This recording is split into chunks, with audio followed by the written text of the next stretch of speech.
TV20 Kannada ವಾಹಿನಿಗೆ ಸ್ವಾಗತ. ಸೂರೇಬಾನ್ಹ ಸ್ಥಳೀಯ ಪೊಲೀಸ್ ಠಾಣಾ ವ್ಯಾಪ್ತಿಯಲ್ಲಿ ಬರುವ ಶಿವಪೇಟ ಗ್ರಾಮದಲ್ಲಿ ವ್ಯಕ್ತಿ ಓರ್ವ ಗಾಂಜಾ ಗಿಡವನ್ನ ಬೆಳೆದಿದ್ದಾನೆ ಅಂತ ಖಚಿತ ಮಾಹಿತಿ ಮೇರೆಗೆ ದಾಳಿ ಮಾಡಿ 10 ಹಸಿ ಗಾಂಜಾ ಗಿಡವನ್ನ ವಶಪಡಿಸಿಕೊಂಡ ಘಟನೆ ಸೋಮವಾರ ಸಾಯಂಕಾಲ ಬೆಳಕಿಗೆ ಬಂದಿದೆ. ಬಂಧಿತ ಆರೋಪಿ ಬಸಲಿಂಗಪ್ಪ ಸಿದ್ದಪ್ಪ ಮೇಟಿ 67 ನಿವೃತ್ತ ತೋಟಗಾರಿಕೆ ಇಲಾಖೆ ನಿವೃತ್ತ ಗಾರ್ಡನ್ ಅಂತ ತಿಳಿದು ಬಂದಿದೆ. ಮನೆಯ ಪಕ್ಕದಲ್ಲಿ 2 ಕೆಜಿ ಗಾಂಜಾ ಗಿಡ ಬೆಳೆದಿದ್ದ ಖಚಿತ ಮಾಹಿತಿ ಮೇರೆಗೆ ಸ್ಥಳಕ್ಕೆ ಪೊಲೀಸರು ದಾಳಿ ಮಾಡಿ ಆರೋಪಿಯನ್ನ ವಶಕ್ಕೆ ಪಡೆದಿದ್ದಾರೆ. ಈ ವೇಳೆ ಮಾಹಿತಿ ತಿಳಿದ ಮೇರೆಗೆ ರಾಮದುರ್ಗ ಸಿಪಿಐ ವಿನಾಯಕ ಬಡಿಗೇರ್ ಹಾಗೂ ಸುರೇಬಾನ್ ಪಿಎಸ್ಐ ಎಸ್ಎಚ್ ಪವಾರ್ ಸಿಬ್ಬಂದಿ PK Walikar, DM ಮರ್ಲಿಂಗನವರ್, S M Karikatti, ಉಪ ತಹಸೀಲ್ದಾರ್ ಶಿವಪ್ಪ ಮಡಿವಾಳರ್, ಜಿ ರವಿಕುಮಾರ್ ಹಾಜರಿದ್ದರು.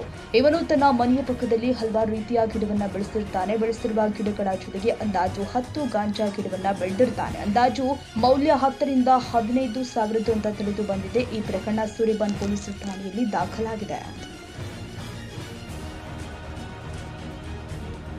ಕನ್ನಡಿಗರ ಮೆಚ್ಚಿನ ನಿಮ್ಮ TV20 ಕನ್ನಡ ವಾಹಿನಿ ಇದೀಗ ಟಿವಿಯಲ್ಲಿ ಲಭ್ಯ. ಕರ್ನಾಟಕ ಮತ್ತು ದೇಶ ವಿದೇಶದ 360 ಡಿಗ್ರಿ ಸುದ್ದಿ ವಿವರವನ್ನ ಪಡೆಯುವುದಕ್ಕೆ TV20 ವಾಹಿನಿಯನ್ನು ಲೈಕ್ ಮಾಡಿ, ವಿಡಿಯೋಗಳನ್ನು ಶೇರ್ ಮಾಡಿ, ಕಮೆಂಟ್ ಮಾಡಿ, ಸಬ್ಸ್ಕ್ರೈಬ್ ಮಾಡಿ. HCN ಕೇಬಲ್ 842 ನಂಬರ್ನಲ್ಲಿ ಹುಕ್ಕೇರಿ ತಾಲೂಕು ಹಾಗೂ ಸಂಕೇಶ್ವರದ ಸುತ್ತಮುತ್ತಲಿನ ಹಳ್ಳಿಗಳಲ್ಲಿ ಲಭ್ಯ. PCN ಕೇಬಲ್ 129 ನಂಬರ್ನಲ್ಲಿ ಹಾರುಗೆರೆ ಸುತ್ತಮುತ್ತಲಿನ ಹಳ್ಳಿಗಳಲ್ಲಿ ಲಭ್ಯ. ರಾಯಬಾಗ್ ಡಿಜಿಟಲ್ ಚಾನೆಲ್ ಕೇಬಲ್ 80ನೇ ನಂಬರ್ನಲ್ಲಿ ರಾಯಬಾಗ ತಾಲೂಕಿನ ಸುತ್ತಮುತ್ತಲಿನ ಹಳ್ಳಿಗಳಲ್ಲಿ ಲಭ್ಯ. UDCN ಕೇಬಲ್ ನೆಟ್ವರ್ಕ್ ಉಗಾರ ಸುತ್ತಮುತ್ತಲಿನ ಹಳ್ಳಿಗಳಲ್ಲಿ ನಿಮ್ಮ TV20 ಕನ್ನಡ ವಾಹಿನಿಯೂ ಲಭ್ಯ.